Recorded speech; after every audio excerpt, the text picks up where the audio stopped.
El teflón es el nombre comercial registrado por la transnacional norteamericana DuPont para identificar un tipo de polímero fluorado de nombre químico politetrafluoroetileno o PTFE, formado por una asociación de moléculas compuestas por dos átomos de flúor y uno de carbono, que lo convierten en un material inerte y antiadherente.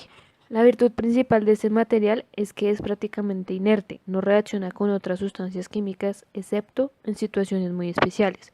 Esto se debe básicamente a la protección de los átomos de flúor sobre la cadena carbono. El teflón constituye un material plástico similar al polietileno, pero con una estructura atómica diferente, pues en lugar de combinar átomos de carbono y de hidrógeno, estos últimos se sustituyen por átomos de flúor. Las moléculas de teflón o politetrafluoroetileno, PTFE, compuesta por una cadena de dos átomos de flúor por un carbono para crear un polímero fluorado. Como se muestra en el video, cada carbón, en este caso de color rojo, va unido a dos flúor, que son color naranja y amarillo, y en las puntas cuenta con dos hidrógenos. Se dice que los átomos de flúor que forman parte de la estructura atómica del teflón crean una barrera prácticamente impenetrable al ataque de otras moléculas de diferente composición química, impidiendo que reaccionen con el carbón. La fuerte fuerza de cohesión que se establece entre el flúor y el carbono convierte al teflón en un material inerte, al que prácticamente ninguna otra molécula diferente se le adhiere, excepto otras moléculas iguales de teflón.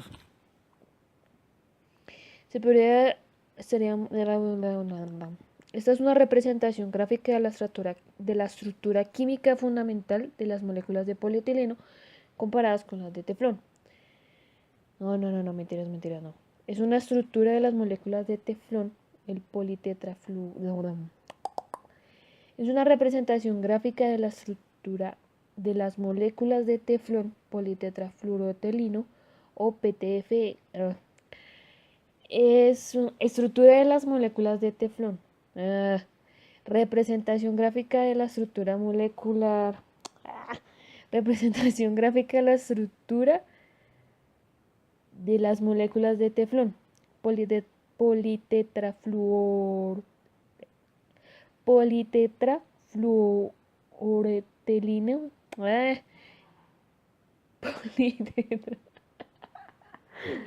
politetrafluoroetileno o PTFE, compuesta por un átomo de carbono y dos de flúor. Entonces, representación gráfica de la estructura. Representación gráfica de la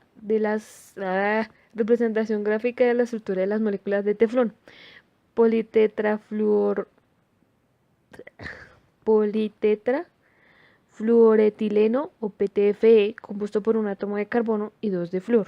Es un polímero de alto peso molecular y es considerado uno de los más versátiles dentro de los materiales plásticos conocidos, y su utilidad se extiende a un gran rango de productos para aplicaciones en las cuales otros materiales no pueden ser utilizados. Las características más sobresalientes son la alta resistencia a temperaturas elevadas, alta resistencia a la acción de agentes químicos y solvente, altas propiedades dieléctricas y bajo coeficiente de fricción, y no es tóxico. El teflón también es usado para las prótesis. En este caso, su aplicación es en el sistema óseo, sistema cardiovascular y en los órganos. Se utiliza para ligamentos y tendones artificiales en lo que es el sistema óseo, y en el sistema cardiovascular para las válvulas de corazón, prótesis vasculares. En los órganos se utiliza para el riñón artificial, los respiradores artificiales y las placas para la reparación de la piel.